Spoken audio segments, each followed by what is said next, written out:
This Week in Virology, the podcast about viruses, the kind that make you sick. From Microbe TV, this is TWiV, This Week in Virology, episode 694, recorded on December 16, 2020. I'm Vincent Racaniello, and you're listening to the podcast all about viruses.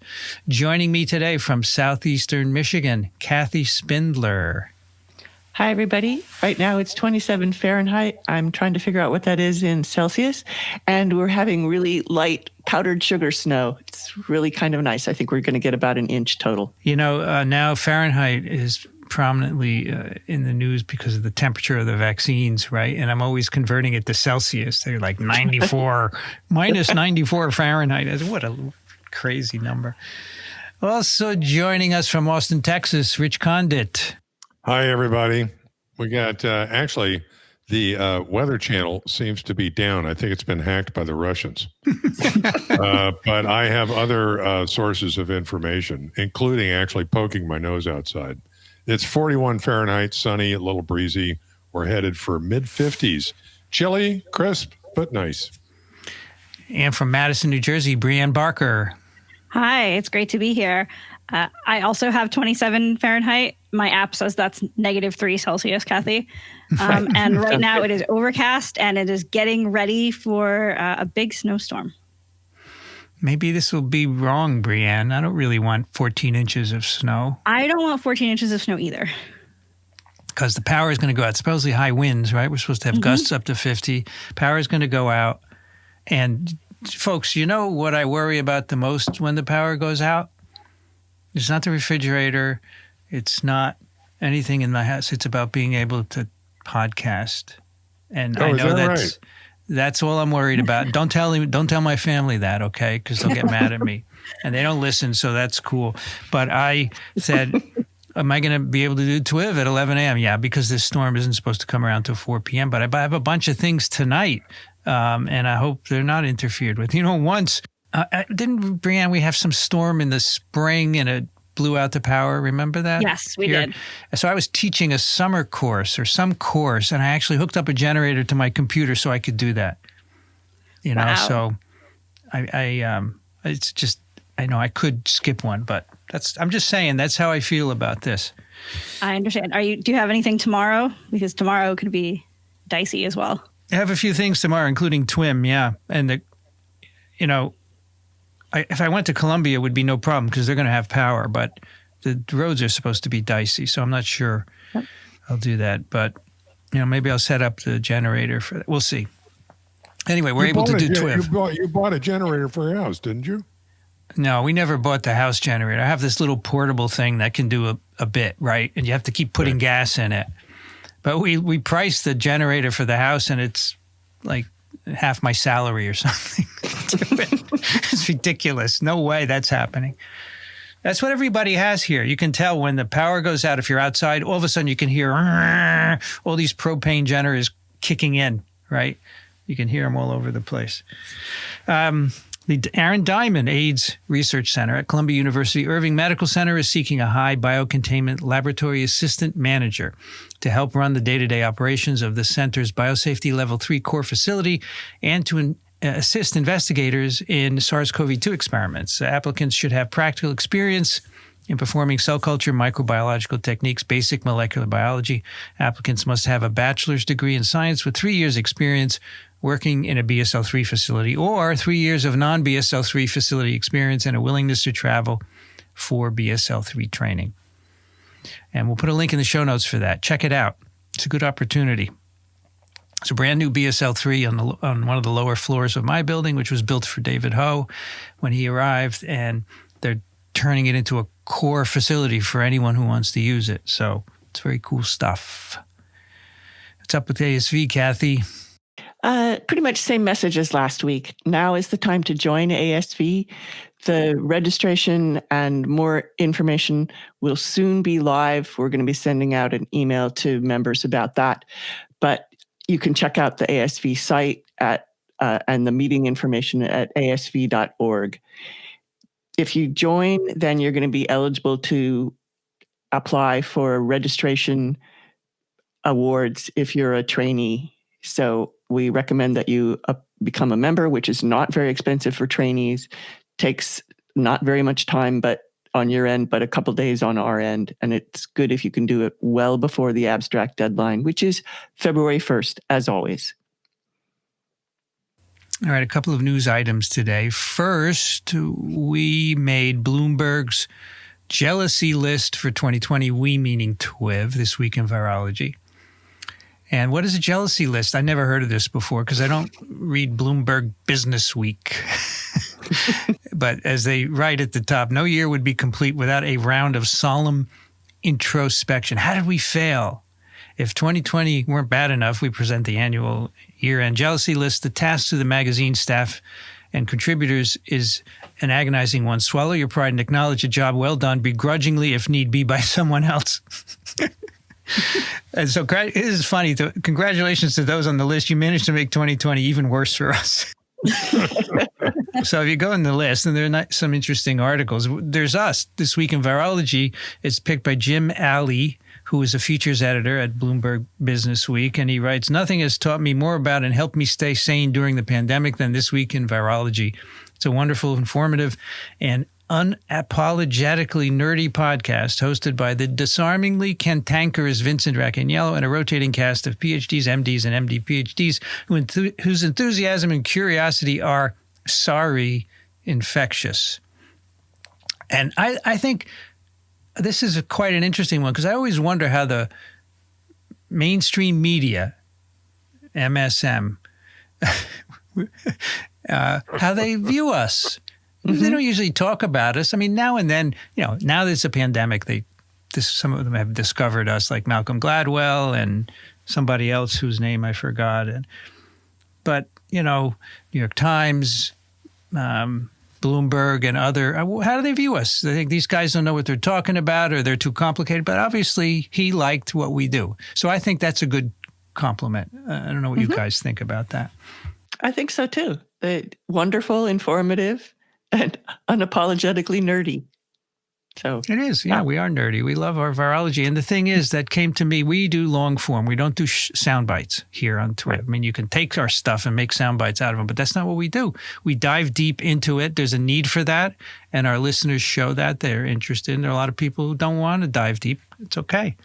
It was never for that in the first place. It was always for people who want a nerdy conversation among virologists. So we're here and we're here to stay. I thought this was just exactly the kind of accolade that I would like to have. Exactly. Somebody, it's a, lighthearted. Okay. Somebody says, I listen to these guys. They're weird and it's interesting and it helps me out. And actually, I'm almost never on Twitter, even though I have an account, but I saw this or I was led to this and I commented to him, said, glad to help you out because that's what we do, help out. And once again, this is you, Vincent. Okay. I'm happy to be aboard, but you do the heavy lifting. Okay. And none of this would happen without you. And so I really appreciate it. Well, none of it would happen without you guys. So it's a group effort and I appreciate everyone's contribution. And, it's a team effort. That's what the whole point is, to have a bunch of people talking about viruses, not just one person. And I think the press doesn't really take advantage of it as much as they should, And I understand that's the way they're trained. You go to J school, they say, contact the source and talk to them about it. Yeah, that's fine. But you know what? You could listen for an hour beforehand to learn about it because you're not a scientist. And I don't think many of them do. So anyway. It's interesting. The conversation is all the background material that would go into a finished piece. Okay. Yeah, exactly. You get to see us think. And I've been, as I announced the other day, I've been reading Janeway. So I know about 1,000 times more immunology now than I did 3 weeks ago, which it turns out is not saying a whole lot because there wasn't much there. And I think back on it and think about all of the stuff that I've gotten wrong. Okay. trying to figure it out on the fly. But that's what we do. We're helping each other out, asking the questions, trying to figure this stuff out, getting stuff wrong, getting corrections from our audience. All right. It's great stuff. Yeah, that's the thing that Jim Ailey didn't mention that I think is important, and is that we crowdsource things that we don't know. We're going to find out from our listeners. So that helps too. Yeah, we admit it. So thank you, Jim, for that. And as Rich said, this is the kind of accolade I really like. A popularity contest, how many votes you can get, doesn't matter. I think the guy who says, I learned a lot from you, that's what we do. We want to teach, right?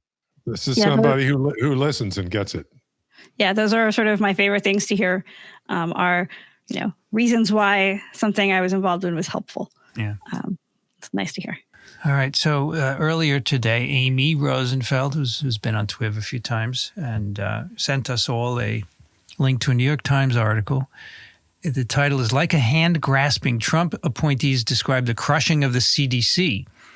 So Kyle McGowan, a former chief of staff at CDC, and his deputy Amanda Campbell go public on the Trump administration's manipulation of the agency. And he said that they both say that, they have both decided to go public, and they've done a series of interviews. And they stepped down in August from CDC. They were appointed in 2018, two of the youngest political appointees in the history of the CDC. And they were young Republicans returning to their native Georgia to dream jobs. Okay. But as they graduated from UGA in 2008 and 2010. So I'm estimating that they're in their 30s. Yeah. Cool. Yeah. So they watched as bad things happened, right? Washington's dismissal of science, suffocation of the agency's voice, the meddling in its messages, and siphoning of its budget. So it's really an eye-opening article. As we've said before, there are administrative problems at the CDC, and apparently that has been they have been crushed in a hand, as he said, right? Mm-hmm. Yeah, they said you can't pinpoint a single day when it happened. It just was over time, and then you realized how bad things were. A couple of things I highlighted where Mr. McGowan, one of these two people who's come forward, said it's not the CDC's role to determine the economic viability of a guidance document when faced with the White House fixating on economic implications of anything that the CDC wanted to put out. Every time the science clashed with the messaging won. And for instance, the various things like the guidance for schools and election officials in the spring, the CDC ended up publishing those as updates because those didn't have to get approval from the White House. But then the White House figured it out, and then they insisted on reviewing the updates. Yeah. I'm looking forward to... Go ahead, Rich. The heartening thing about this is that these are people who were political appointees who saw what was going wrong, okay, yes, and didn't like it, and are now speaking out. And I hope that more people who can face up to what has gone wrong will come forward. And I also want to say that, and we've had this conversation on TWiV and in conversations around TWiV, that probably I would imagine that the nearly 100% of the people who are actually at CDC are doing their very best to do the right thing, and are good scientists, good administrators. They understand what the job is. They're really trying to get it done. And it's just a few, the political individuals who are making it very difficult to get the right job done. So good on you for the ones who are really there doing the job right. And to quote our president-elect, help is on the way. Yes. No, I think that everything that Rich just said is really important. I think that sometimes, people will say, oh, I can't believe the CDC did this or that. And I think that we need to remember that's not the majority of the people who are working at the CDC. You know, yes, that's a sort of lazy shorthand of way to talk about it, but we know that they are doing great work and doing their best and working really hard, doing the right thing. And so we need to make sure that we give them the credit for that. And we've said that many times in the past. We have said the leadership is the issue, and now we see that they have been restricted from outside, right? But we've always said the scientists are good. Right. The new director hopefully will be Dr. Rochelle Walensky, who's chief of infectious disease at Mass General, and she says we're ready to combat this virus with science and facts. So I hope she's able to do that. She should be. And you know, I think it isn't even maybe so much Redfield as trying to deal with the White House. Yeah. Nancy Messonnier angered the White House in late February when she issued a public warning that the virus is about to change Americans' lives. And then McGowan said, there's not a single thing that she said that didn't come true. Is it more important to have her telling the world and the American public what to be prepared for? Or is it better to just say, all's well? Mm-hmm. So, I think go ahead. I was going to say that he also said that scientists have discussed resigning, including some in the senior ranks. But they said that even though they thought about leaving, they would have a hard time walking away from the agency at its lowest point. So that's the kind of loyalty and commitment to the science that those people have, and they're just being thwarted from the White House. And budget-wise, too. This budget is very minimal compared to what the NIH has, and so it's really tough all the way around. I know. So someone I know who knows Redfield well said to me, he's not a bad guy. He's just caught between a rock and a hard place. Yeah. Right? Because, if he doesn't do what the administration asks, he gets fired. And maybe he wants to be able to affect change, as Kathy said about these employees, right? If you think you can make it better. So there you go. All right. This week I was looking at the influenza statistics.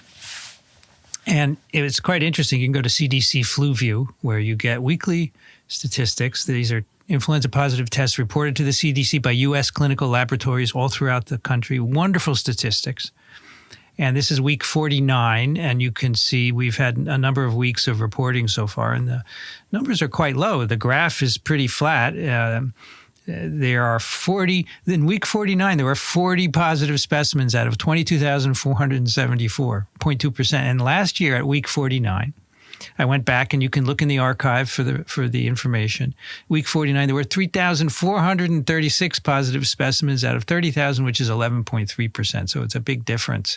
And that's clearly, well, one would hope that it's a consequence of the non-pharmaceutical interventions, masking and physical distances, NPIs. Mm-hmm.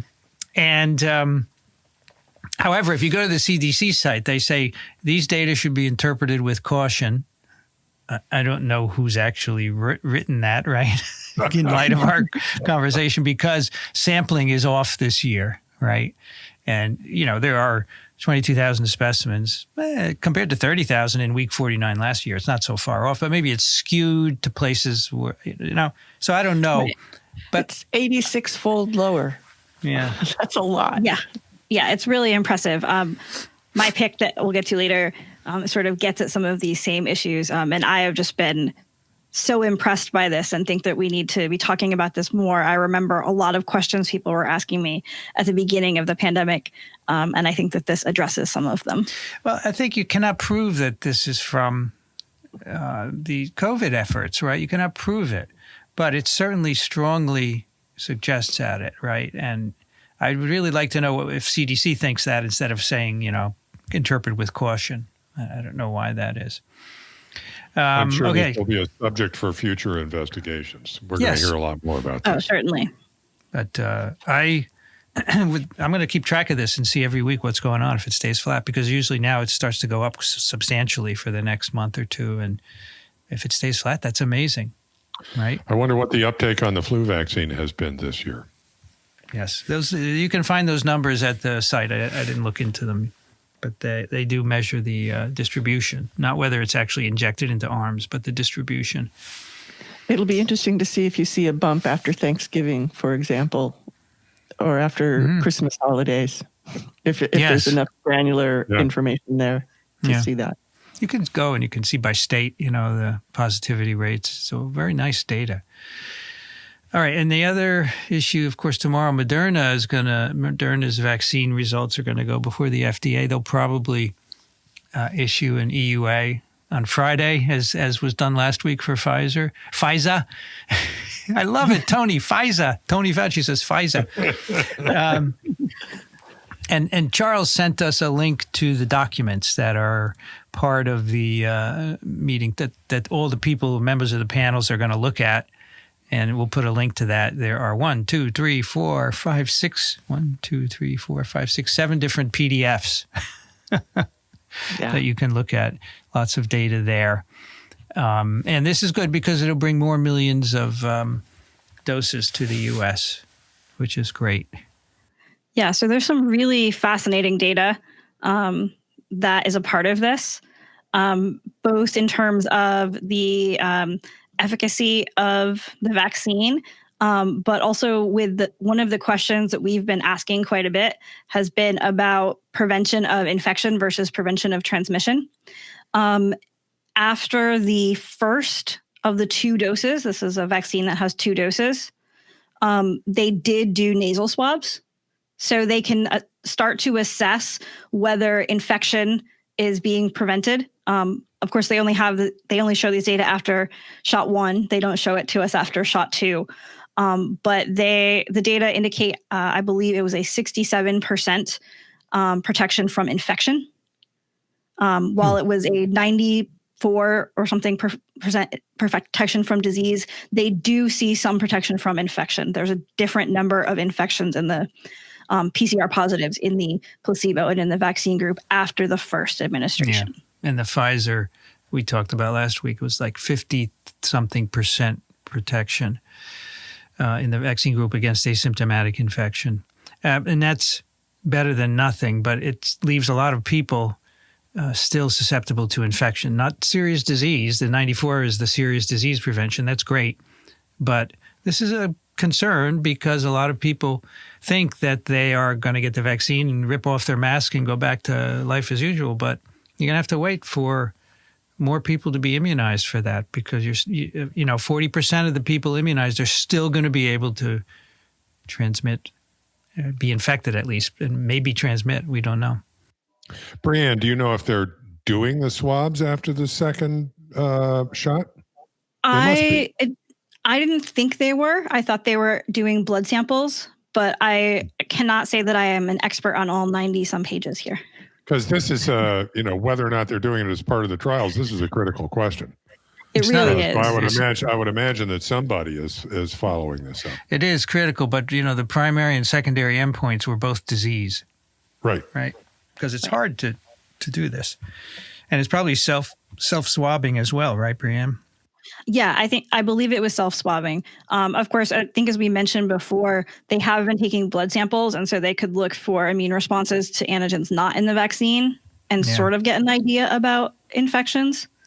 But I do really like the data coming from the swabs. So it's hard to prevent infection.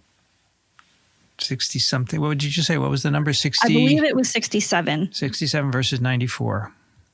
Those numbers are still small, right? Yes, the numbers are very small. Okay. And again, that was only after 94 is protection from disease after 2 administrations. Yeah. The 67 is protection from infection after 1. Very important question. I mean, as I said in the pre-show is before we start recording. You never hear it. We talk a lot, sometimes too long. I had a doctor's appointment this morning. I was sitting in the room and they have the goddamn TV playing, which I don't want because I hate TV, but the news is on. They're showing the first people get immunized. Okay, great. That's great. Then the guy says, this vaccine is 94% effective at preventing infection. No, it is not. It's 94% effective at preventing disease. As Brianne just told you, it may be 68% effective at preventing infection after the first dose, but we need more data on that. But, they don't, I don't know why. Why do they do that? Why? Because they don't understand the difference. Right. It hasn't been pointed out there's a difference in how you say it. Just like a lot of people don't understand there's a difference between social distancing and physical distancing. There's a certain kind of, I don't know that it's carelessness, but not really understanding all of the dynamics. This is what TWiV is for. Okay. Yes, I was going to say, there's no excuse not to know this. All you have to do is listen to TWiV. Okay. Now, I know it's long. Maybe you want me to go through and extract every time we said this and put them all in one long episode where we say over and over, vaccines don't prevent infection, over and over. Infection does not equal disease. Infection does not equal disease. Listen to TWiV, folks. Can I rant for 1 minute? Oh, good. Take Okay. 2. Go for it. All right. I'm timing you. I looked this morning on YouTube. There's one video called Ivermectin and COVID-19, and another video called Vitamin D and COVID-19. They both have over 150,000 views because people want to know about some easy way out of this, right? And we never get those many views because we talk about science in a long form. So I think that's part of the problem. You don't want to learn. And all you listeners, you want to learn. That's why you're here. But everybody else, where are they? Why don't we have 150,000 listens or views? Because I can guarantee you that you can't use ivermectin for COVID-19. Vitamin D may or may not work. Just take it, as Daniel said. Just take it. Why have a whole podcast about it? Okay. It's hard. Learning is hard, There is no expedient. You have to be curious, okay, to make it easier. And a lot of people just want the answer, Just you have to admit. You also have to admit Yes. you don't know something in order to learn. Yeah. Right. Yeah. We have a very interesting paper, which will. The reason I picked it, it's hard paper. I had to read it multiple times, and there are no pictures. Because two main points. One is if you don't do mitigations like non-pharmaceutical interventions, NPIs, this virus can rip through a population and cause a lot of trouble.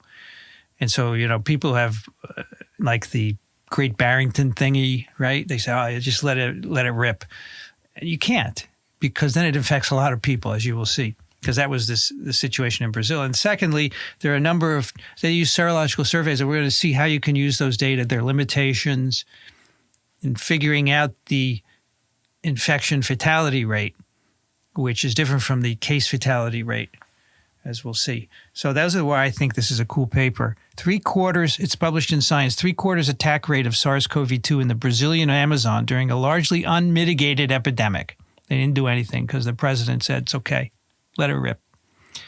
And it's from a lot of people in Brazil and other institutions, Harvard, London and Oxford, UCSF. San Francisco, many, many authors.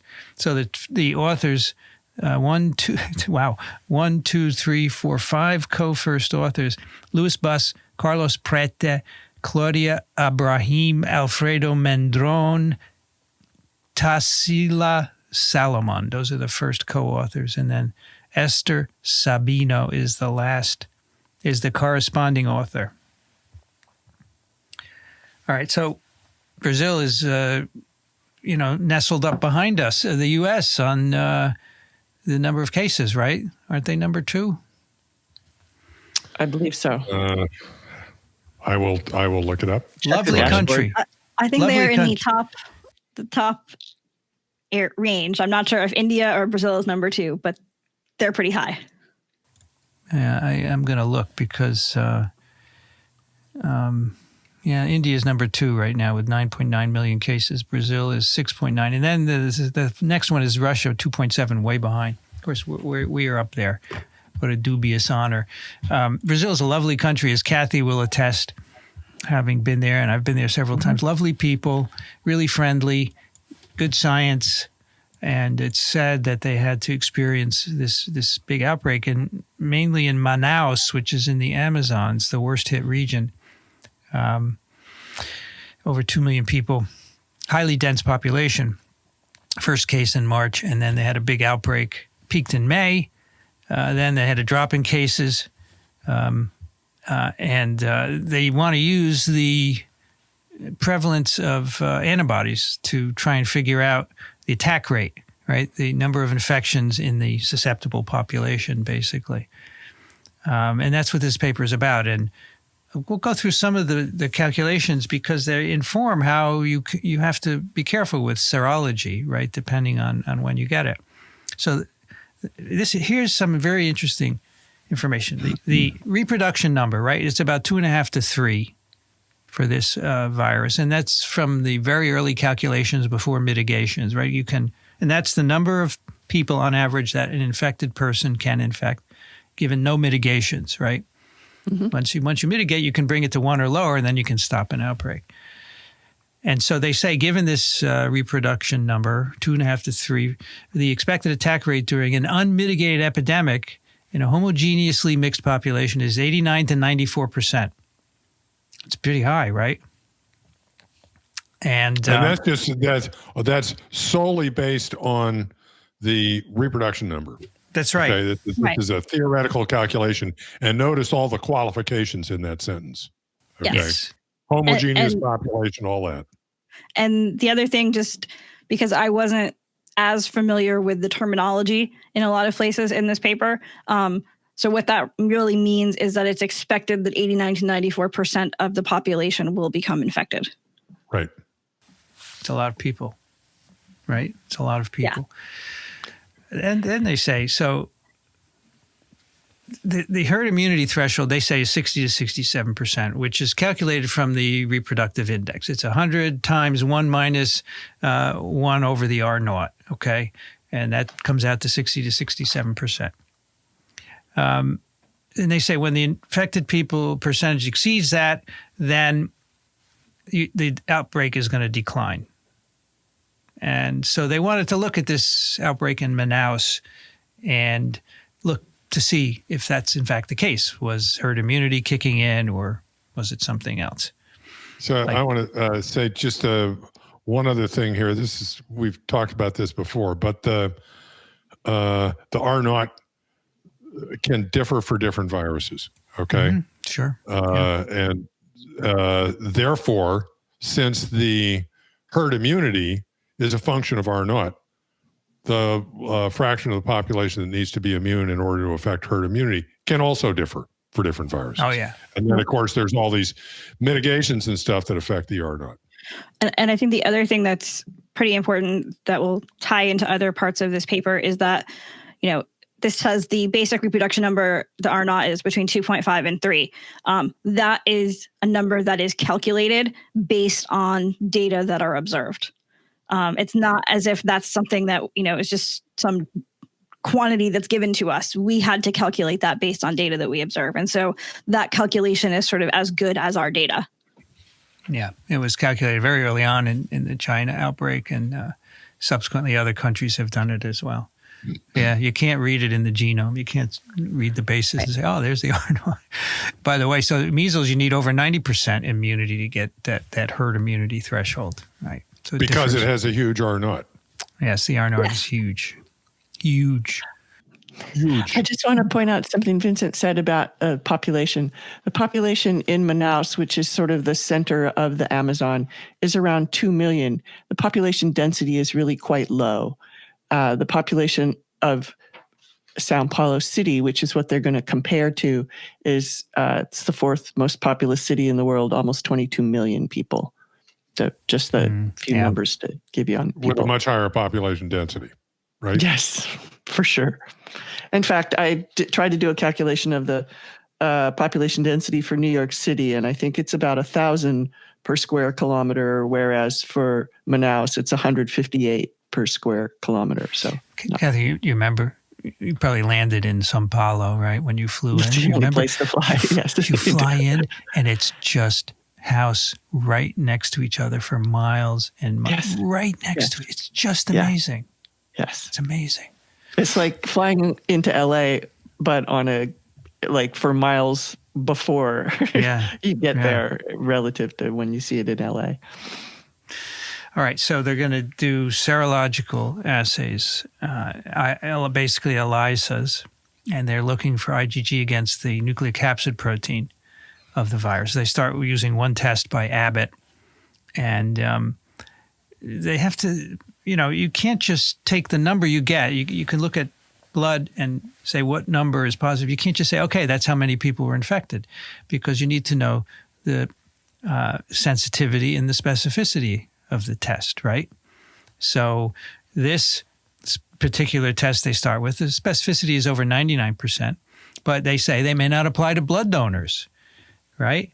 Because, in fact, most infections in blood donors are asymptomatic, and later on, you may get weaker antibody responses in people who are asymptomatic, and then the levels of antibodies may decline, and it may be below the limit of detection of the assay. So a lot of things you have to take into account, which they did in this paper. But I wanted to point them out because you can't just take that number you get and say, that's it.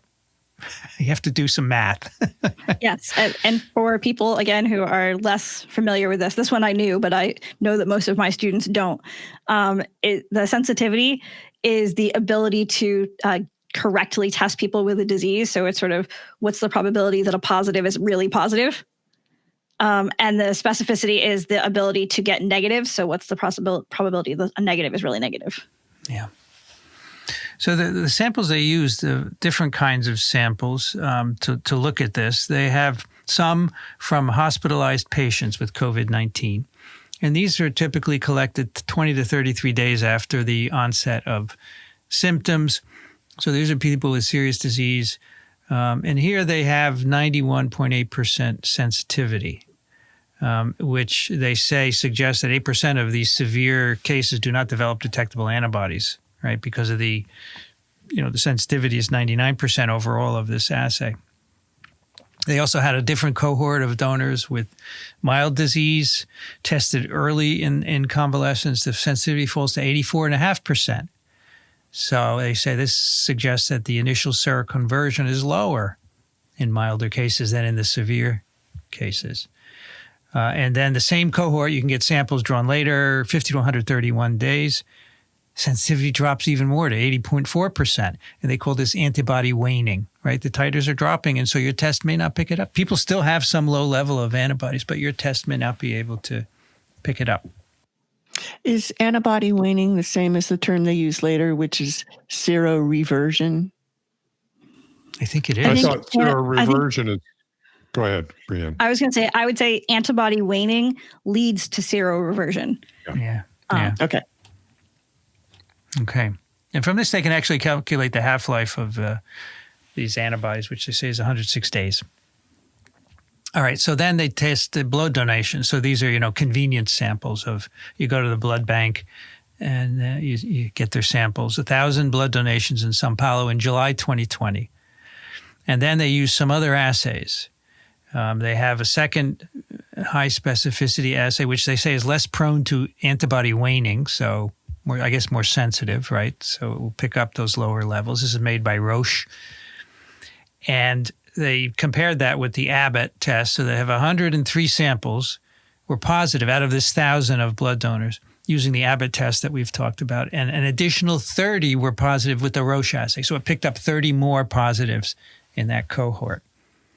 And so now they say if you assume that these are all true positives, that means the Abbott assay the sensitivity is 77.4% on asymptomatic blood donor samples, because that's what we're testing right here. So that's cool. You can use a second assay, which is more sensitive, and you can get a better idea. I mean, that's not all. There are more things that they do as well. Well, it also says that, you get different answers depending on which test you do. So you have to do a number of tests and take all this into consideration. That's, I frankly couldn't get all of the detail out of this. Okay. But I got that. Okay.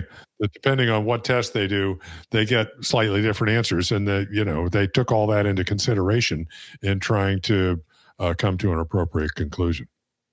I also, they do this thing of calculating a half-life for, based on antibody weighting.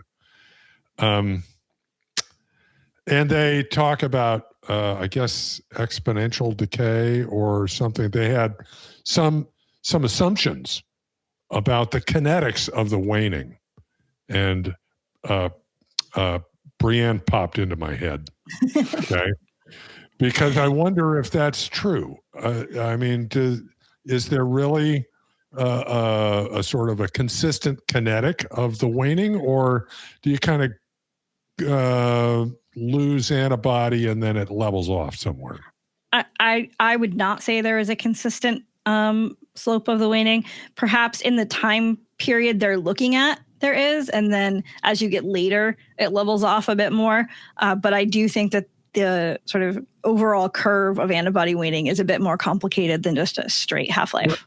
Right, because if you say it has a half-life of 100 days, then immediately you go to the calculation, okay, how many days before it's zero?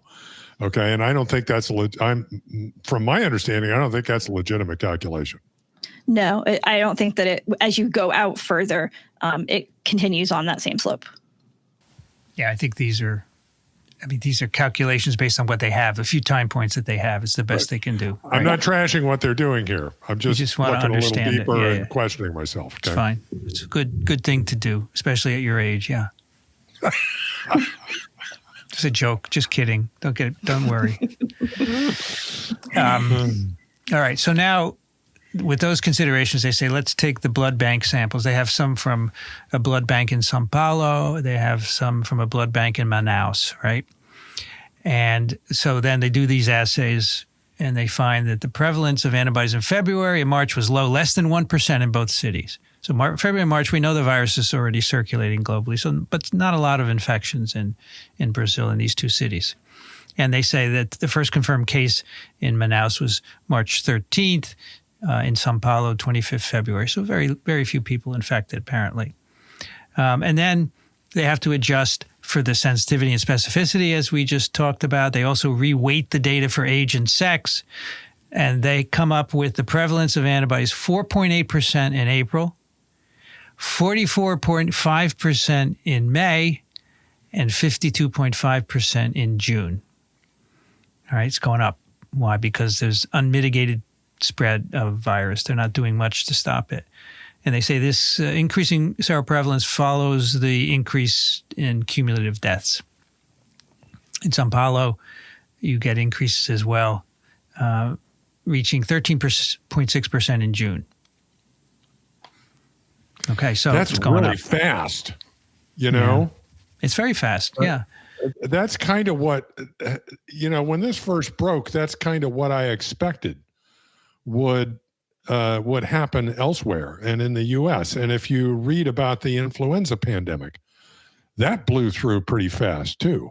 Okay, and so I've been a little surprised that it was slow, but it must have. This is an isolated population of 2 million people. Okay, you're not looking at. If you look at the U.S., there's a significant fraction of the U.S. that has a very low population density. Yeah. Okay. And we did get very fast spread in New York City in the beginning. Okay. So you got to consider all the population dynamics, I guess. But this is fast. New York the estimates were like 20% seropositivity, right? Right. Which is lower than these. Yeah, I have a question. So in summary, again, in April, May, and June in Manaus, they saw 5%, 45%, and then 53% prevalence, whereas in São Paulo, it's only 13.6% by June. Yeah. Did they try to make anything about that, or is it just that it got started earlier in Manaus, or there were less interventions? I think that they say that by the fall, antibody prevalence remained stable from June to October. And so I had the feeling that was not the case in Manaus. There was a drop back to around 26% because it was so high. But it doesn't seem to me like they were trying to make much between Manaus and São Paulo. Not at this level. When they talk about the infection fatality rate later, they do distinguish. Well, they actually say in São Paulo there was a higher infection fatality rate than in Manaus, and that's later. But that what you're asking, no, they don't do that. Okay, so then they said between June and October, the titers declined, the seropositivity declined. They say the effect of seroreversion became apparent in Manaus. After the peak in June, it fell steadily to 26% in October. And in Sao Paulo, it went down as well. And then they made some adjustments. So they said, well, let's reduce the threshold for a positive result. So we pick up some of these low levels and call them positive instead of negative. And they did that. They also made some models to try and understand how many people are actually infected beyond what their test is showing them. They have to look at the decay rate of the antibodies and so forth.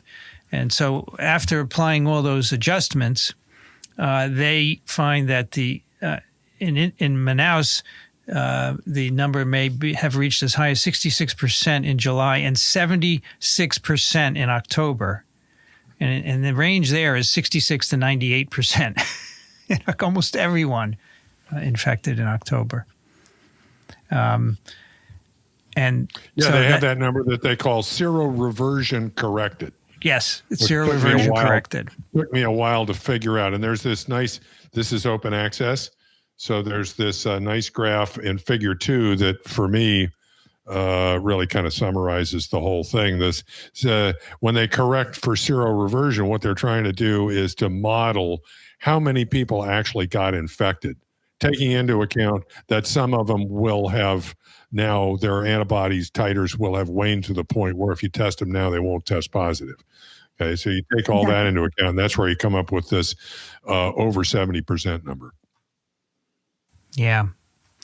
All right. So then they can use all of this to calculate infection fatality ratios. So they use all this adjusted prevalence.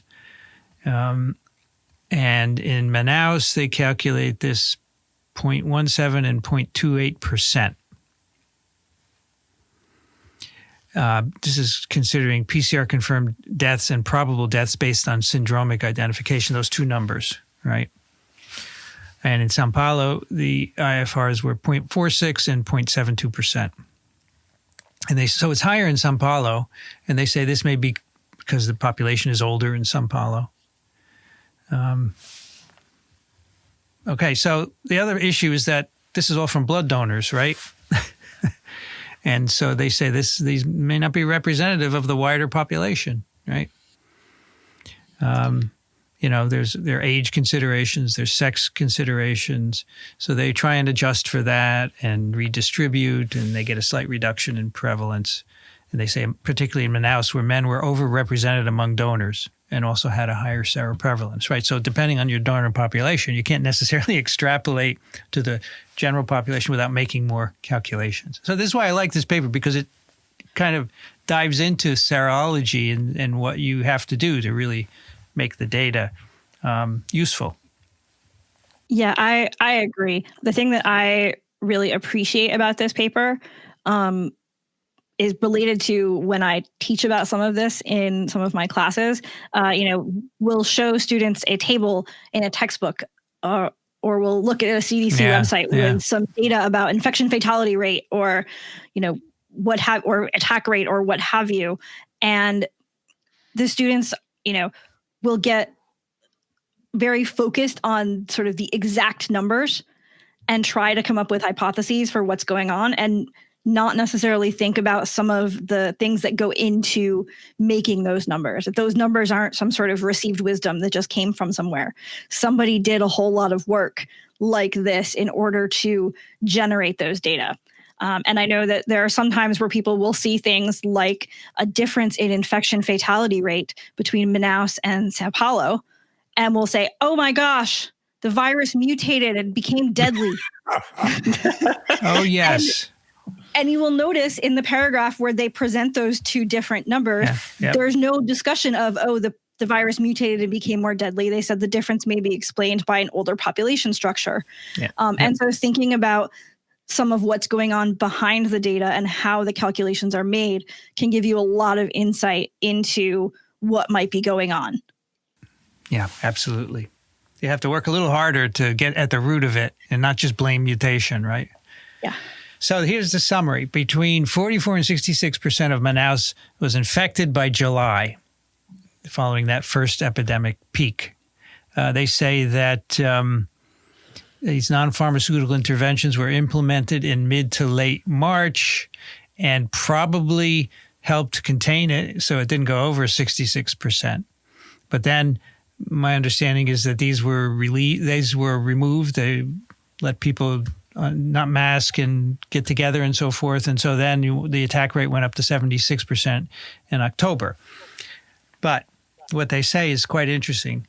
This remains lower than predicted in a homogeneously mixed population with no mitigation strategies, which they say should be about 90%. So why? Why didn't it reach 90%? And say, well, maybe it's not homogeneous mixing. That's maybe an invalid assumption. And behavioral changes and non-pharmaceutical interventions in some people may have actually impacted the size of the outbreak. Because they say it should be 89 to 94% for an R naught of 2.5 to 3 if there's unmitigated control, right? So that's, and accompanying this, there are a lot of deaths. So it's really, they say Manaus represents a sentinel population, giving us a data-based indication of what may happen if SARS-CoV-2 is allowed to spread largely unmitigated, right? And I think that's a good lesson for people who think that you should just let this rip, because it's not a good strategy, because it will infect a lot of people and cause a lot of deaths. And of course, they don't mention here all of the other types of sicknesses that are happening besides those deaths. Yes, of course. So it's even worse than than they make that out to be. So I had one thought, and that is, why didn't it reach to 89 to 94%, right? Why did it reach only 76%? And I'm wondering if it's in part because once you're infected, you can still be infected and shed virus and transmit it. Is that possible? Well, I thought that somewhere in here, I'd have to look back through it again, but didn't they suggest that maybe one of the things that's going on is that some amount of herd immunity is in fact kicking in to slow the increase or slow the spread? It may be, but so they say the herd wait line. Well, they say the herd immunity threshold is 70%, right? So this is above that, 76%. Maybe that's part of it. Yeah. Actually, if transmission wouldn't explain it, I just realized that's not right, because that would make it even higher. Yeah, I sort of wonder if it's a timing question of how long would it take for you to actually get to that 80-something to 90%. Yeah, I mean... Yeah, it may take longer. Yeah. And then, of course, it gets complicated because, there's interventions and et cetera. Well, also, everybody... homogeneous mixing is really the key, right? That may not be that everyone can contact everyone else, right? Right. It is an interesting study population, because if you look at the map, they are in the middle of the Amazon. There's nothing going on. There's nothing going on. Yeah. Anyway. So one of my reactions to this is that on the show on numerous previous occasions, we have taken swags, scientific wild ass guesses as what would happen in the in the U.S. population, and to me, these are data that basically bolster those previous swags. If you take, just for kicks, take all of the IFRs that were suggested for Sao Paulo and Manaus and average them, you get about 0.5%, which is, if you look out there in the interverse, that's kind of the number that has lingered for a while. Infection fatality rate of 0.5%. And if you say that before things start to simmer down, you got to infect 75% of the population, then in the U.S. population, if you just turn the crank, you come up with 1.2 million deaths. All right. Which is, and that's, as Brianne has already pointed out, that's just the deaths. Okay. So this is not trivial. And it also suggests that, as bad as it already is, if we were to go without intervention, we're only a quarter of the way there. And so individuals who advocate for letting it rip, they're not looking at the science. They're saying we got to get this economy going, and that's the priority for us. That's what I'm thinking. Because if they looked at the science, they would say this isn't good because too many people are going to die. Right now, though, it's still going to rip through the U.S. because we're still in the post-Thanksgiving phase, and we're going to get into another set of holidays. So I think the immunizations have started, but they're not going to make a big impact yet. So, as a matter of fact, I can almost imagine the immunizations having the opposite effect of people saying, "Oh, there's a vaccine now, so now we can just go do whatever we want to do." That's right. Not true. Wear your mask.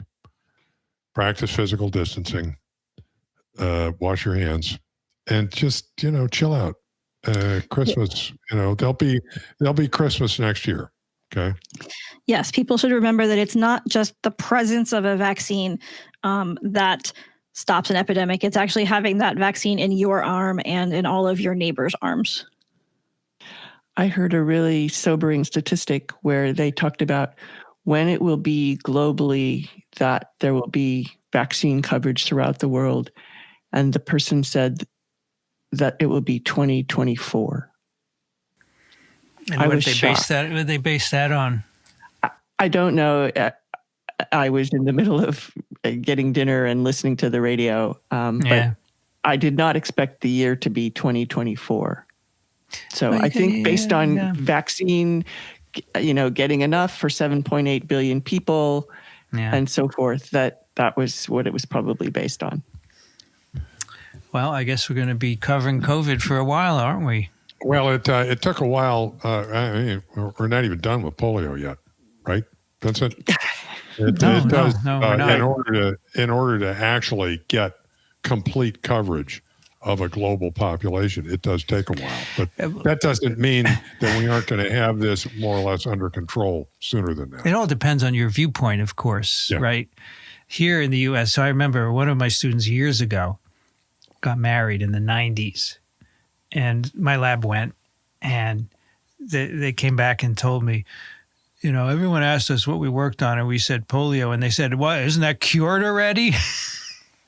Yeah, in the U.S., but not in a lot of other places. So it depends on your viewpoint, right? So I could see that a lot of countries, it's going to be hard to get it to. Yeah. I mean, we still have polio in Pakistan and Afghanistan because insurgents prevent the immunizers from doing their job. So how are they going to immunize them against SARS-CoV-2? You think they're going to make an exception?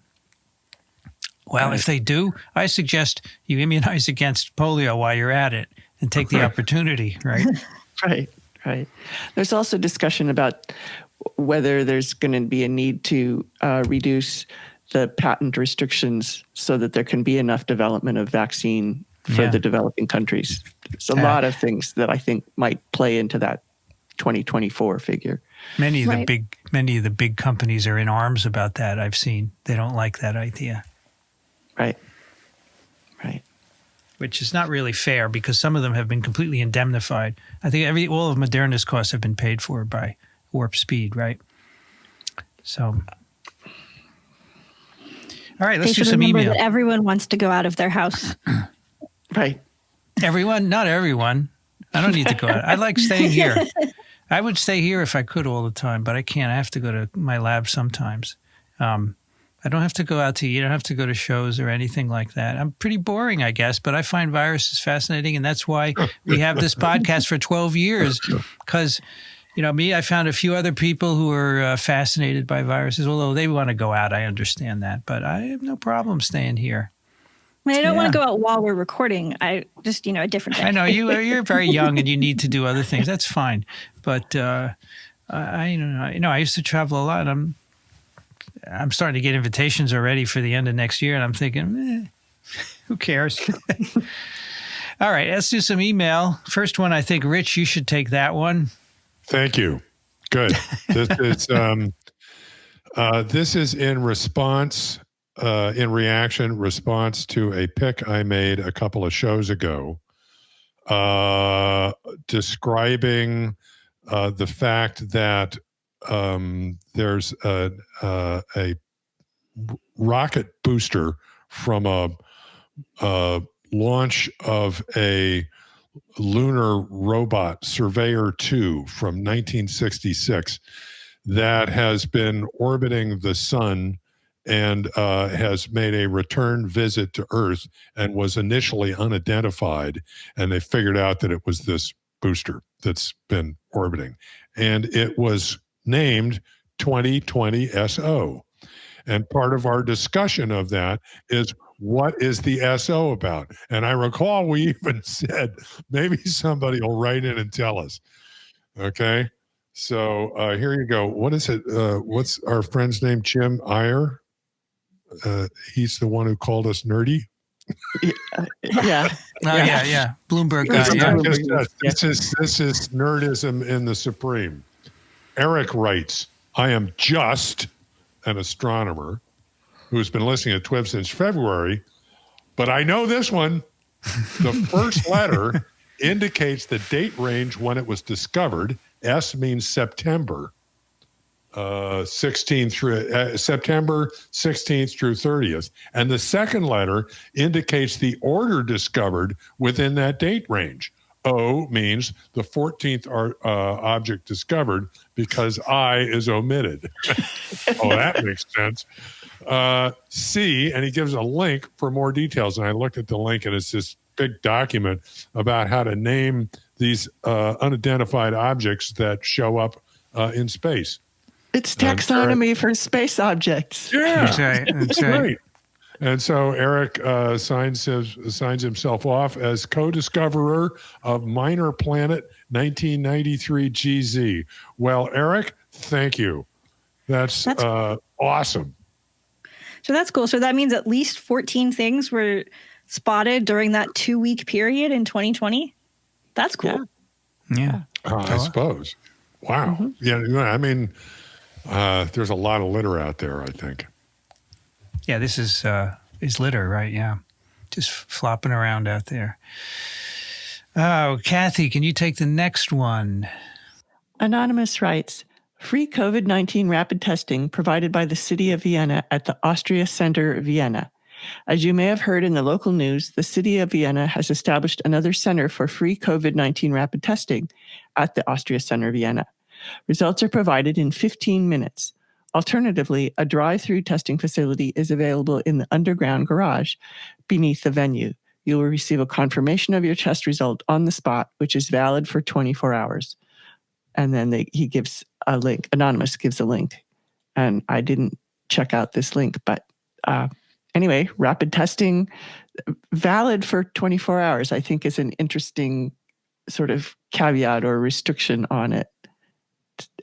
I guess implying that if it's a rapid test, maybe it's one that doesn't pick up all rising positive cases. Yeah.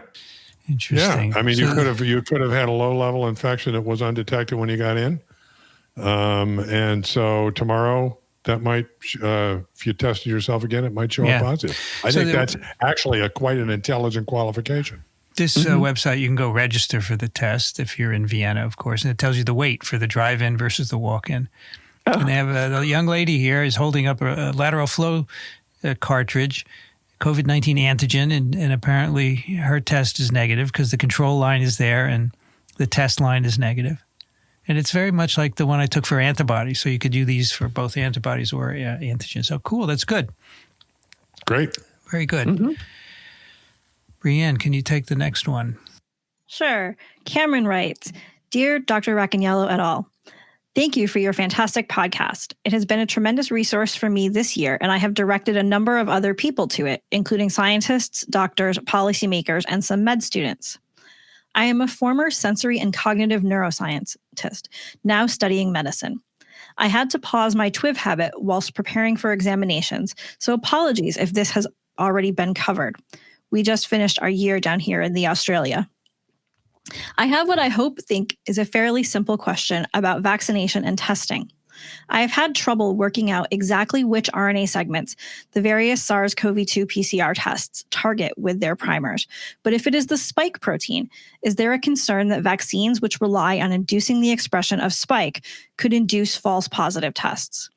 As far as I can tell, this would be all of the vaccines. As you have pointed out, the eggs are all in the spike basket. So vaccines with a genetic payload must either include or induce mRNA encoding spike. Certainly including everything we have data on: AstraZeneca, Oxford, Pfizer, BioNTech, Moderna. I have read that the vaccine trials use PCR, so this must not really be happening. Is this because the primers are targeted at mRNA encoding a protein other than spike, or parts of spike that are not included in the vaccine?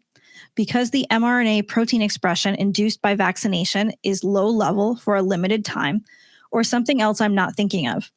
I could imagine a similar question being relevant in immunological testing, if such testing was targeted at antibodies to the spike or the spike protein itself.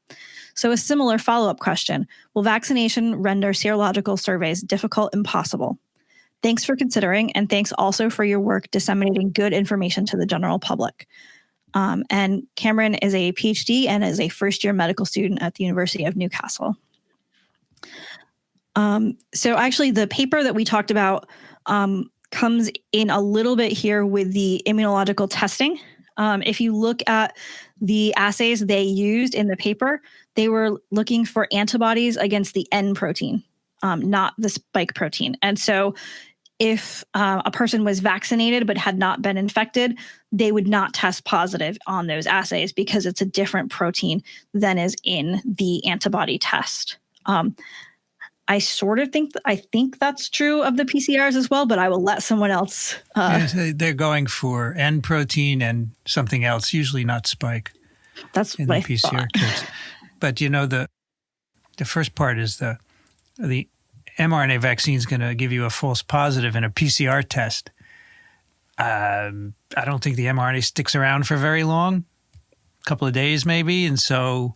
If you get an immunization and you go immediately if you get a nasopharyngeal swab, I don't know if that mRNA is going to go from your muscle to your nose, right? No, I think the mRNA, I think that's actually a super important point when I've been talking to people. That mRNA is going to be local in a few cells around where you inject and in the lymph node. It's not suddenly that mRNA is going to be in every cell of your body. And so if you have it in your arm and then have a nasal swab, that you won't have mRNA from that vaccine in your nose. Plus, the PCR tests for not only spike, but also another region of the genome. I don't think they even look for spike, actually, in the PCR test. They look for N gene and something else, not spike. Okay. I know that one of them is in the first 2/3, like somewhere in ORF1. Yeah, one of those ORFs, yeah. So that's not an issue. But what's interesting is, so the rapid antigen test, antibody test that I took is looking for antibodies against spike. So if you're immunized, then that's just going to tell you if you have antibodies. So it's not going to tell you much about natural infection once a lot of people are vaccinated, right? Because you're going to be making antibodies against spike if that's what the test is looking for. Right. So it depends on the test. Yeah, it does depend on the test. But it's a very interesting situation, isn't it? Now? I think what's important here is that since the messenger RNA has a relatively short half-life, since it won't be broadly distributed, and since it is only making spike, that one way or another in the long run, one will be able to discriminate between a person who is seropositive because they've been infected and a person who has been immunized. In some tests, way down the road, if the antigen test is for spike, no, you can't do that, but you could follow up and figure it out. Yeah, it would take some sleuthing because it depends on the vaccine you get, right? Because they're not just mRNA vaccines or spike-based vaccines. There are some inactivated whole particle vaccines and so forth. So you have to. That's part of it as well. Okay. Those are good questions. They are good questions. Very good questions. And that is why they're here. Actually, most of the emails we get have really good questions in them.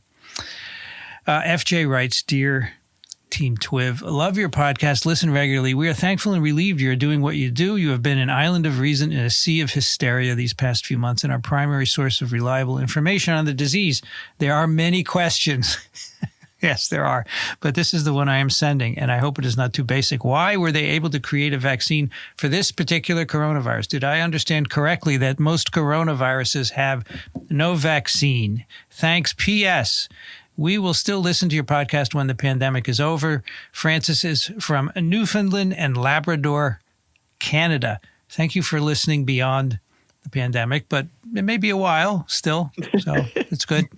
Okay, there are no human coronavirus vaccines that have been approved. There's some coronavirus vaccines for non-human animals, but none for humans. Why this one? Because we had to. There was no choice. This virus is affecting everybody. SARS-1 stopped after 8,000 people. MERS infects 1 or 2 people a month, mainly in the Arabian Peninsula, and the spread is very limited. It never goes very far. So no vaccine for that, although they may immunize camels to prevent spread to humans. And this one is clear from the start. It was infecting a lot of people. So they had to make a vaccine. And people were they displayed their ingenuity. They thought of many different ways to make vaccines, including mRNA vaccines, adenovirus vectored vaccines, other virus vectored, inactivated viruses, all kinds of them. And I find it actually amazing because I was very skeptical at the start that we'd be able to do this in less than a year. Not just making the vaccine, but the clinical trial. I mean, that's really a lot of work, coordinating all of that, many centers, keeping records. And I am just actually amazed that they were able to do this. So it was a need. We had to do it. We had no choice. Otherwise, a lot of people would die. I want to add on. Go ahead. Oh, I was just going to ask, do we know, was there an interest or an attempt to make vaccines against the endemic human coronaviruses? The disease is so mild that there is no interest. There was an experimental SARS-1 vaccine, which Stanley Perlman told us a little bit about, but never went very far because the virus ended in 2003. So, yeah. And there's a Chadox MERS vaccine, which, because MERS is more of a problem going forward than original SARS. Yeah. Yeah, so there are 4 endemic human coronaviruses. Well, yeah, I'm sorry. Rich, hold on. Sorry, Kathy. There's an experimental Chadox MERS vaccine, right? Because it's not been approved for people. Right. Well, I think it went through phase 3, but I could be wrong on that. Yeah, it's not been approved, I'm pretty sure, because there are not enough cases, and you don't know who, you don't want to immunize everyone in the Arabian Peninsula, right? So it's not clear what to do with that. I wasn't talking about approved. Yeah. I misunderstood. Sorry. Okay, sorry, Rich. All right. So just to clarify, there are 4 endemic human coronaviruses, but as Vincent already said, they don't do much more than cause a common cold. And so there was no motivation to create vaccines for them. And I would also say that the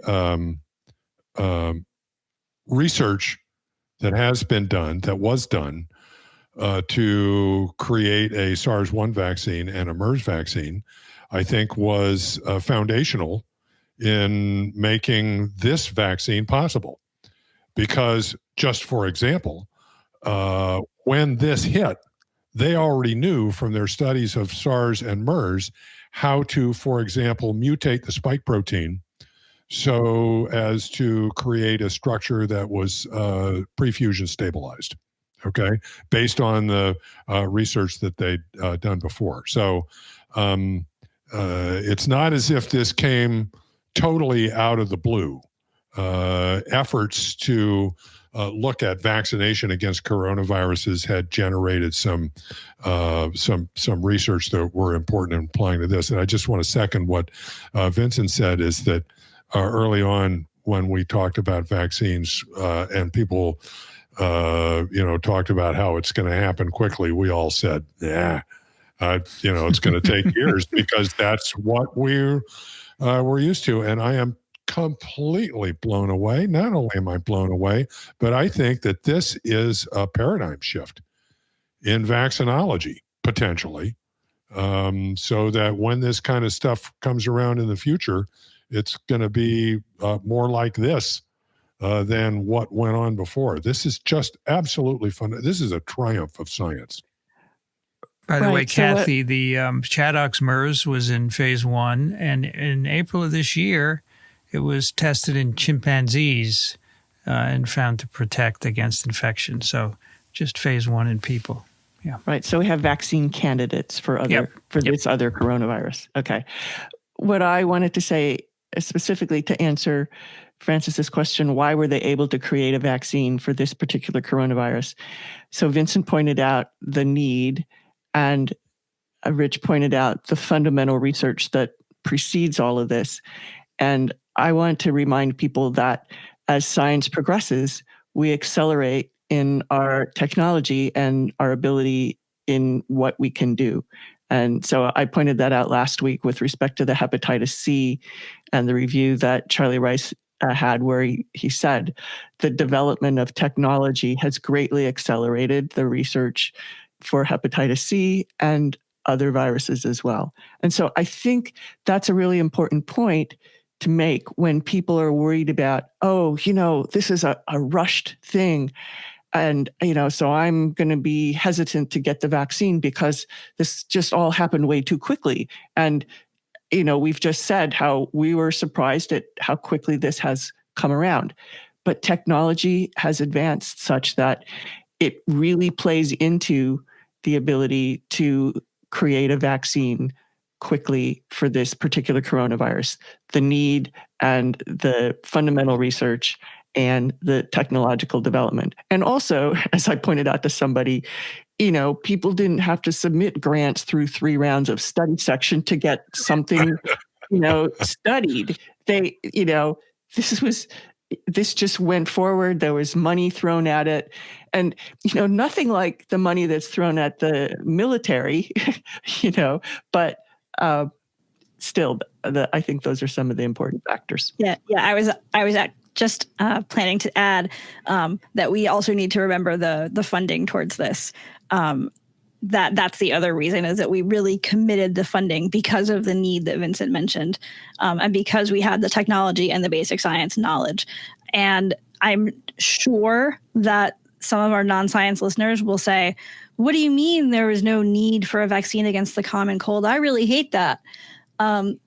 But there certainly wasn't sort of interest in the ability for scientists who were making those vaccines to get funding. Right.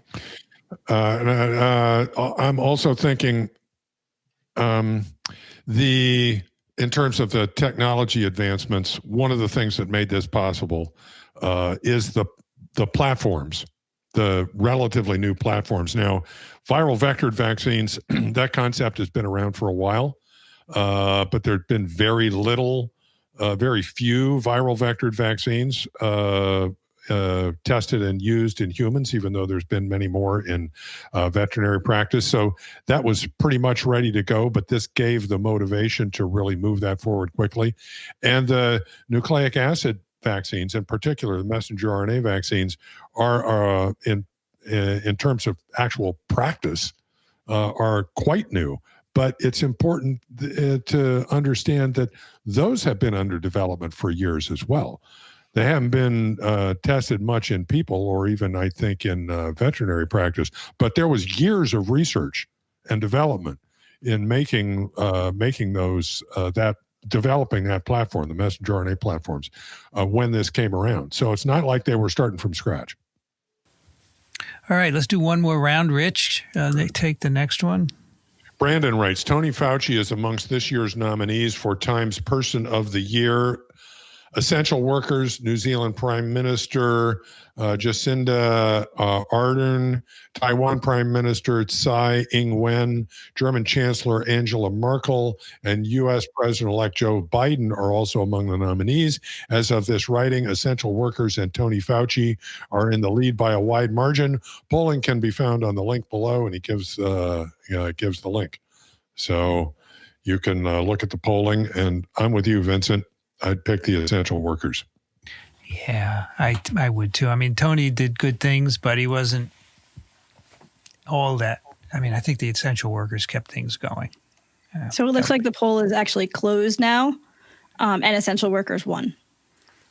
as So they that should have. that means the polling they won, but they haven't named the person of the year yet, right?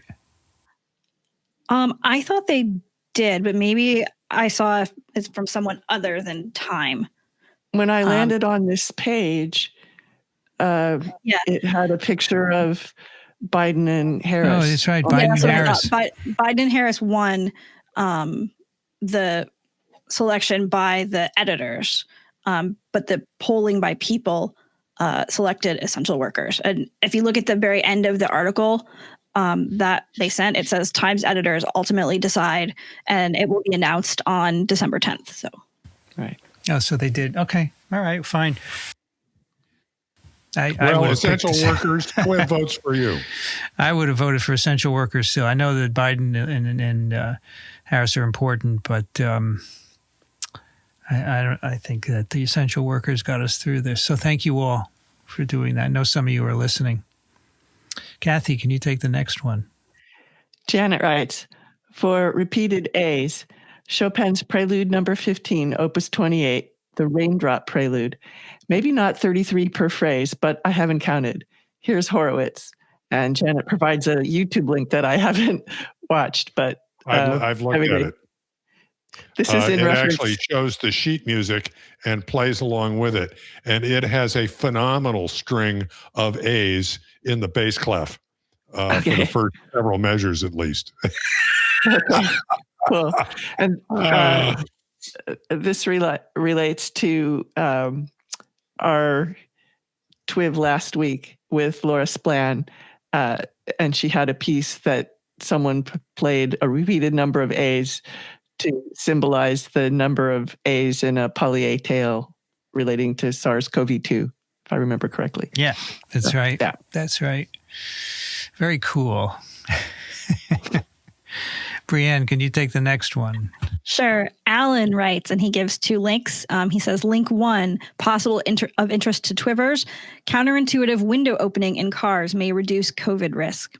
And he gives a link from futurity.org about a comparison between what would happen in a car if the windows were open versus if the ventilation was up in terms of the virus circulation within the car. And this is some modeling. And it seems to indicate that opening the windows of your car is much better than just turning on the ventilation high. And that kind of makes sense to me. Makes sense to me. It doesn't seem terribly counterintuitive to me. I would agree. Open your windows. Is the important message. Of course, this study, they just looked at airflow, right? They did not look at infection or anything like that. No, they didn't look at infection. This is just modeling how airflow might go. So this means if you have a couple of people in your car, 2 people or more, this is what you should do, right? Right. And so they have one person sitting in the driver's seat, the other person sitting in the back seat, sort of across the car, diagonal. They have the front right window and the rear left window open. And they recommend that for a airflow pattern. Makes sense. Yeah. Yes. Okay. So then the second link is a useful graph from Pfizer on difference between vaccinated and anti-vaxxer COVID acquisition. I'm wondering if instead of anti-vaxxer, they mean placebo. Placebo, yeah. Mm-hmm. And so this is from the New England Journal of Medicine. It's in a link, but it's also the New England Journal graphic showing data from Pfizer and BioNTech's difference in COVID infection rates between people in the trial who got the vaccine and those who got the placebo. And you can see a rather large difference in cumulative incidence between the 2 groups. And you're looking at days after dose 1. And it notes that the volunteers who were given a placebo shot appear as a blue line, the ones who got the vaccine in red. Each time the line jumps up, that's when a new COVID-19 case occurs. And so you can see sort of in some places, these lines look like staircases jumping up, and each of those jumps is an infection. So you can see that quite nicely. What the data shows is that during the first week after getting their shots, both groups of people kept getting COVID-19 at about the same rate. But after that, the lines start to separate, and they just keep separating and separating. That's the result of the vaccine taking effect, which usually takes a few days and gets boosted by a second dose.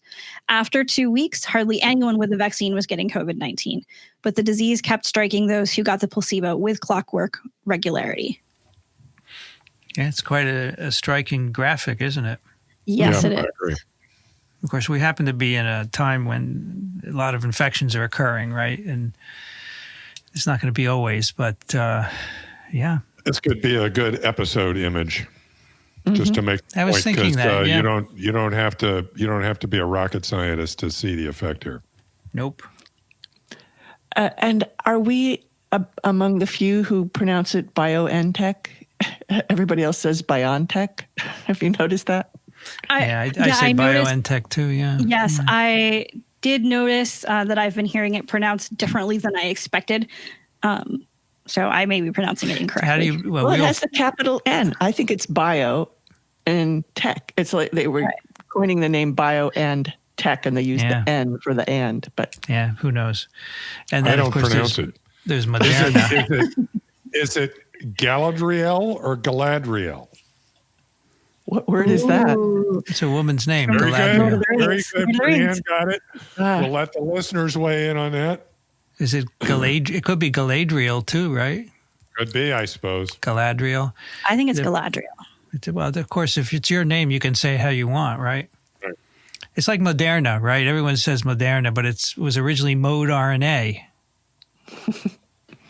But I'm sure they never said Mode RNA, except maybe the nerds in the company, which would be a cool thing. All right, one more from Chelsea.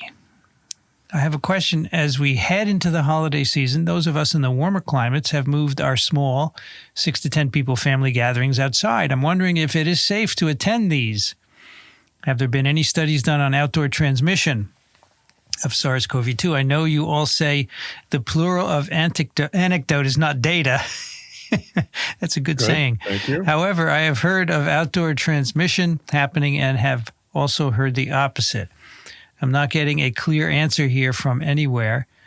I look, so I'd like to hear your thoughts. If I do attend a family gathering, I plan on wearing a mask even if outdoors.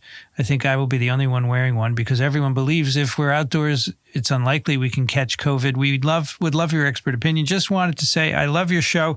Listen to it all the time, even when I'm procrastinating and should be studying. And Chelsea's a pre-nursing student in Berkeley. Well, if you listen to TWiV, you are studying, so it's never procrastinating. I think you can be outside. You should maintain distance. We've always said that. Being outside, maintain distance and face mask for sure.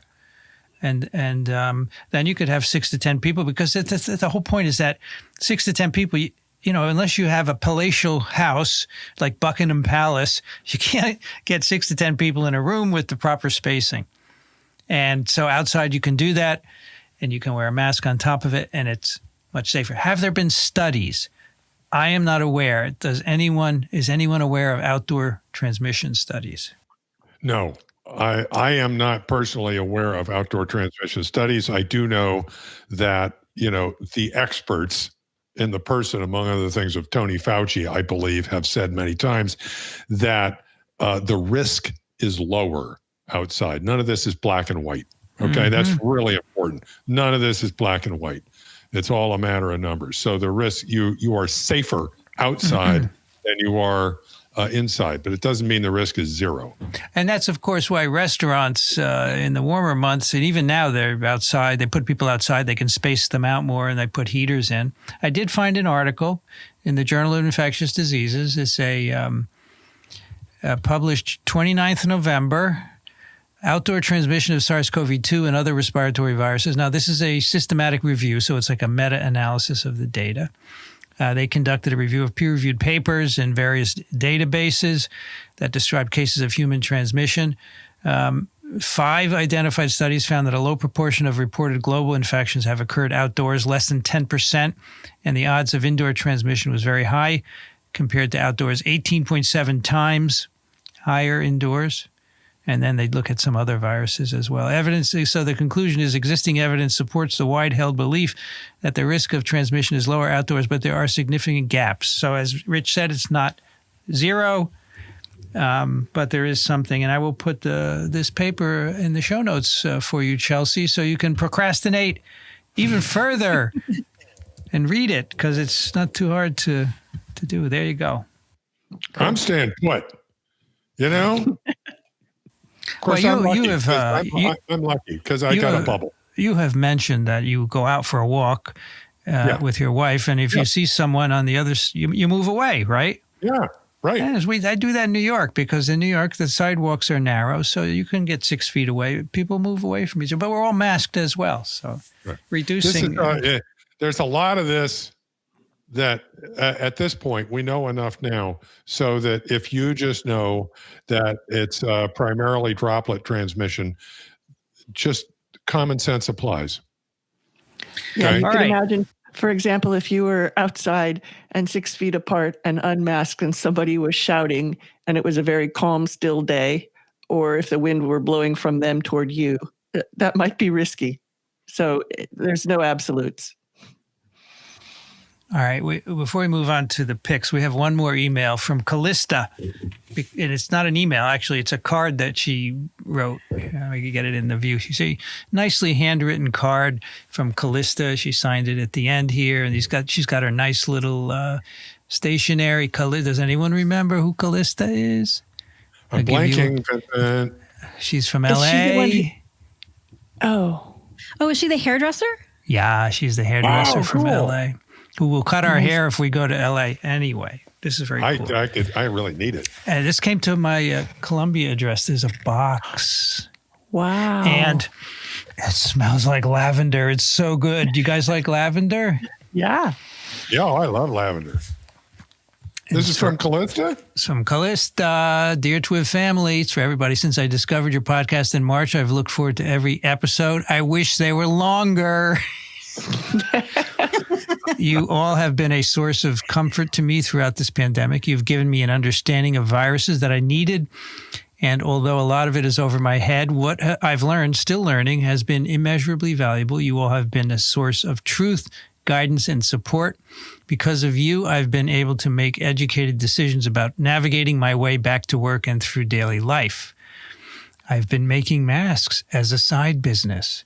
And over the months, I've heard you express what you find annoying about wearing everyday masks, and I kept thinking, they need my masks. So as a thank you for what you've done for me, I've made masks for all of you, including Amy, with my interpretation of hand-embroidered spike virus.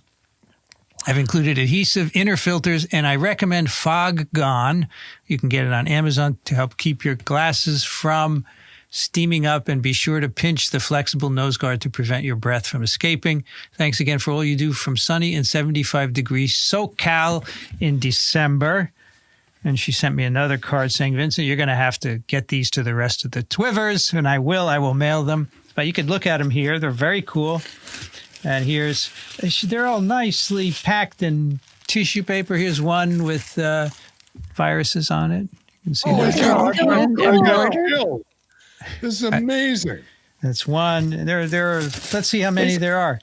If you're only listening, there are multiple viruses per mask. Oh, And they're beautiful. Oh, cool. So Amy Callista, thought this thank was. you. Amy thought this was Adno-like and should go to Kathy. It did seem Admiral-like to me as it first came out. So you would not mind getting that one, no? I'd be happy to get any of these. This one only has one. This is pretty cool. Oh, right. It's a big one, though. That's 3 so far. Here's another one with multiple, a black one. I wonder if she embroiders while she listens. Probably. Do you think these are hand done or machine done? Oh, that looked. They might. Well, it might be a good machine, but I thought she said something about. Here's read very again. densely spiked one. Well, I mean, you got 1, 2, 3, 4, 5, 6, 7. We got 7. So here's another yellow one. Beautiful. And there are 2 of those in here. Yeah. Nice. Unbelievable. So they have a little metal thingy here. So I'll send these out to you over the next days. And send us Callista's contact information as well. I will. I am going to get a haircut in LA. For sure. Yeah, me too. I will too, but we'll need to make sure there's a very long episode for Calista to listen to while she's cutting my hair. Her company, I have the link, but I'm not giving it because it's going to be my pick on Friday. Okay. Okay, cool. All right. Now we can. People are sending us cool gifts, and there's another one we're going to get to maybe Friday or next week. But thank you so much. It's very cool. We never got any gifts before, I think. Okay, Well, Brianne. we got our pillows. That's true. When we went to Texas A&M, right, which figure prominently in many of our videos. All right, let's do some picks. Brianne, what do you have for us? So my pick is related to something we talked about earlier. It is a link from the New York Times called "Fear of a Twindemic Recede as Flu Lies Low." And so this is an entire article about the flu data and the low levels of flu this year, as well as what that might mean in terms of both vaccine uptake and use of non-pharmaceutical interventions, and why that's good, because we won't have to worry about having people with both flu and coronavirus competing for ventilators or other aspects of hospitalization. And so this explains exactly the data that we were talking about earlier quite well. There's a nice graph in the article that shows both this flu season compared to the last few, as well as a prediction. And the difference is just incredibly striking. I did not see this article when I made my graphic. I just thought of it independently. This is by McNeil, right? Don McNeil. Yes. Yeah. Right. I was going to ask if you were familiar with the author. I know the author, yes. He's written a lot about infectious diseases. In fact, I read a book by him. He wrote this thing. He wrote this, which because he was covering Zika a lot early on, so he put together a lot of his stuff, and I underlined all the mistakes he made. And then I got tired of reading it. I mean, I wrote in the margin here, do you read papers? Remember, he's a journalist. And in fact, I met him in person, and he has covered other beats. Like he was, I think, a drama critic for the New York Times. But he has spent, I think, probably, 10 or 15 years on the science beat, particularly covering WHO and CDC and things. Yeah. Okay, so here's two examples, okay? Viruses' outer shells, actually called envelopes, have spikes that fit like keys into locks. They don't always have envelopes, Don. And they don't always have spikes. Sorry. And then later on in the same page, how do viruses infect cells? He's talking about Zika-like viruses. The RNA turns itself into DNA and hijacks internal machinery every cell uses to copy its own DNA and make new cells. Really? Every virus turns its RNA into DNA. Come on, man. You wouldn't have to look very far. And this is an example of why you should listen to TWiV. These guys think they're too busy to learn some science. Well, also, you should see if he has any scientists in the acknowledgements. Maybe that was a mistake that he made. Or if a scientist, in the acknowledgements was a virologist, that would be an issue. Years ago, I read John, what's his name? The great Barry. influencer. They're full of mistakes. And I sent him a list, and he goes, I checked this all with Peter Palazzi. I said, well, maybe that was your problem. Peter doesn't listen. I know. He's not listening. Don't worry.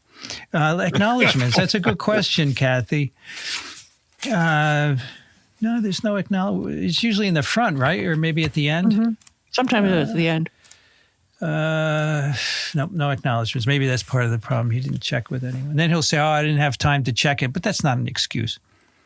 Anyway, I had this flu idea. I didn't read this article before I did the flu thing. I just thought, how interesting, because the CDC does this weekly update. So I said, let's have a look. Okay, thank you. I remember, as we were going into our time at home, our time physical distancing and wearing masks, some people asking me whether this would have an effect on other infectious diseases like the flu. And I said, I would bet that it would, but I didn't have any data. And so I've been sharing these types of data to show people that, yes, in fact, it did have that effect that we were looking for. And this shows us that perhaps some of this is a good idea for lots of infectious disease.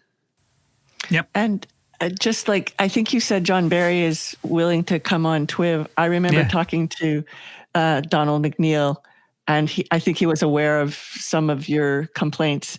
And I think he said he would be willing to come on too. So that was years ago, back when we were in Zika. So we had Carl Zimmer on, and we actually didn't complain to him because we just wanted to hear your story. We complain in our own company, but when you come on TWiV, we're nice to you for the most part. I mean, people always say to me, "Oh, you had this person on. Why didn't you challenge them to do this or that?" I said, "No, it's not what this is about. This is not mainstream news where you challenge people and you let people talk." This is not Hard Talk with Stephen Sacker from BBC. So, Rich, what do you have for us? This is a news article that's been bouncing around. You can find it in several sources. The source that I'm linking here is The Guardian, and it's an article titled "Sistine Chapel of the Ancients Rock Art Discovered in Remote Amazon Forest." And this is about a new discovery of some ancient paintings on rock cliffs in the Amazon rainforest in Colombia that are dated to 12,500 years old. That I've just been able to see a few of the pictures, and they are indeed impressive. A couple of things that impressed me about them. The really interesting thing is they depict plants and animals that no longer exist, in particular in that region. This was just at the end of the last ice age. So the Amazon rainforest was not then as it is now. So these are representations from then as to what exists. Mammoths and other creatures and plants that are no longer around. And the other thing that interested me about the article is they point out that many of these paintings are way up on the rock wall, where they figure that in order to do this, they would have had to build a big scaffold to paint up on the wall. So this was done at significant, very significant effort. And Cool. So I just thought this was really interesting. And there is as Kathy points out, there's a BBC series that is broader than just this. That's, I think, 4 episodes that I have sort of queued up. And what is it, episode 2, Kathy, or something like that? episode 2. Yeah, BBC 4. Cool. They also say that there's depictions of wooden towers among the paintings, suggesting that that's how they did that. That's, right. And that they might have done sort of a bungee thing also. That's depicted. This is really cool. Very cool. Yeah. It's interesting when you think about how they did these things, like build the pyramids and all that without any machines and stuff. Yeah, it's very cool. Kathy, what do you have for us? I picked something that's not published, but it's available on the web. It's from the University of Michigan Advanced Program entitled Faculty Equity and COVID-19. And it's by Isis Settles and Jennifer Linderman. I don't know if they're going to repackage it for submission somewhere, but they've done research. I know they sent out surveys here. And there's a lot of research around the country and around the world about different population groups being disadvantaged at work, in particular women to whom a lot of the child caregiving, online schooling, et cetera, falls, and if they have jobs, and how many women have dropped out of the workforce or things like that. And so they document that and say a minority of faculty report having more time for research and writing, and men, 27%, and faculty in STEM, 27%, were more likely to say that they have more time to write than women, for example. And so this isn't just talking about those kinds of statistics, but rather in true advanced style, they have gone through and made recommendations for supporting faculty in a variety of different realms of academia. So how to provide support in research, increase flexibility reschedule sabbaticals, make sure there aren't spending restrictions that particularly disadvantage people of color. With respect to service, reduce service, cut out unimportant committees and meetings and things like that. Even consider waiving service for everybody at large, and then that will float the boats of the women and other people who may be having a harder time of it. How to do things with respect to teaching, and how to recognize things with respect to work-life balance, maybe provide funds to allow faculty to create usable home offices, nice ergonomic chairs and things like that. And then things with respect to mentoring, allow people to maybe get mentored outside the university, and maybe offer a way to compensate mentors from other places who aren't going to do it as part of their own job, or out of the goodness of their heart. Again, delay new non-essential programs as part of the administrative things. So there are a number of practical hints that I think a lot of people could benefit from reading and thinking about. We're not definitely out of the woods yet. We're going to be in this for at least another, I would say, 6 months, of this academic year and maybe beyond. And so I think the fallout long term is something that we can also think about, and some of these mitigations may help. That's very good. I think this is something we really needed. So this is great. And it's got a lot of references too to other studies, which is great. Nice. So this is it's available on the web for people to see, right? Yes, at that link. Wonderful. Excellent. Very useful. My pick is the ASM, American Society for Microbiology Annual Agar Art Contest winners. And every year for the past, 6 years, this is the 6th one, they run this contest where you can make art on agar using bacteria. You streak out bacteria. Typically, they make different pigments. You can use different bacteria and make beautiful art. And it's not easy because when you're streaking them, you don't see much. You don't see much when you're streaking them. And it's only till they grow up that you see it. And I was actually a judge this year, and I've been for a few years now. And so some of these are amazing, what people can do. This has become extraordinarily sophisticated. Yes, it's gotten more and more sophisticated over the years. And so the winner is called The Gardener by Joanne Dungo. And it's 1, 2, 3, 4, 5, 6, 7 plates that together make an image of a lady gardening. And there's another peacock, which is lovely. I remember that one. The peacock is amazing. It's just detailed, I mean, the peacock is only a couple of different colors, but the intricacy is so amazing. So there are a bunch of really good ones. And there are different categories. There's an open category winner, which I think is quite interesting, strands of antisense. It's the skin, the microbiome of the skin, and it's just beautiful, I think. Anyway, they're very cool winners here. I have to say, one year. Sorry, Kathy, what were you going to say? We need to send this to Dixon, otherwise he won't see it. No, he won't see it. Never looks at it. One year, someone made a picture of me.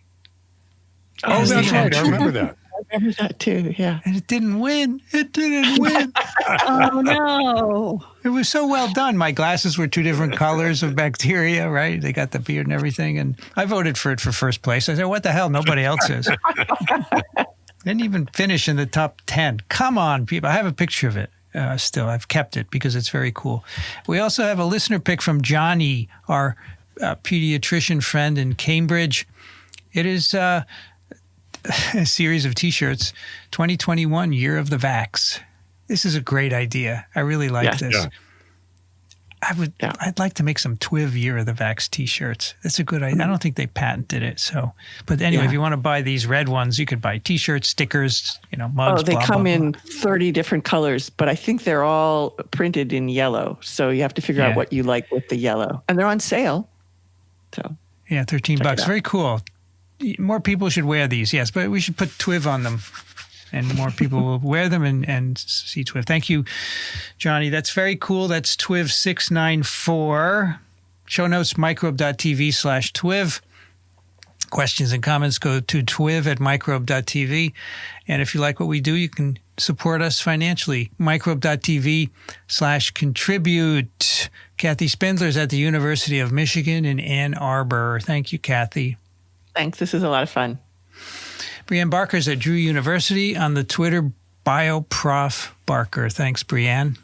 Thanks. It was great to be here. Rich Condit's an emeritus professor at the University of Florida, Gainesville, currently residing in Austin, Texas. Thank you, Rich. Sure enough. Always a good time. That reminds me, Gainesville, Rich Condit, I visited you a couple times. Once he was cooking dinner for me in his house, right? Well, for all of us. And he started talking about phage T7 RNA polymerase. And I took a videotape, and it's on the YouTube channel. It's hard to find, but he talks all about. Ironically, I just looked at that the other day. He talked all about the tech, and that's the tech used to make the Moderna and Pfizer mRNA vaccines. In vitro transcription by phage T7 RNA polymerase. Yeah. What did I call it? Rich Condit reminisces. It's on YouTube. Yeah, there you go. Maybe you can also put the link in the show notes if you find it. I know I've already been introduced and I'm out, but I'm jumping back in. Link to Condit Reminisces. Yeah, that would be fun. It was fun. He's cooking some stuff there in his frying pan. I was making zucchini. That was good. It was good. So thank you. Thank you for that.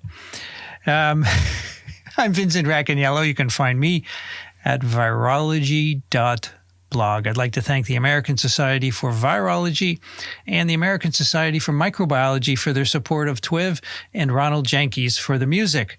This episode of TWiV was recorded, edited, and posted by me, Vincent Racaniello. You've been listening to This Week in Virology. Thanks for joining us. We'll be back next week.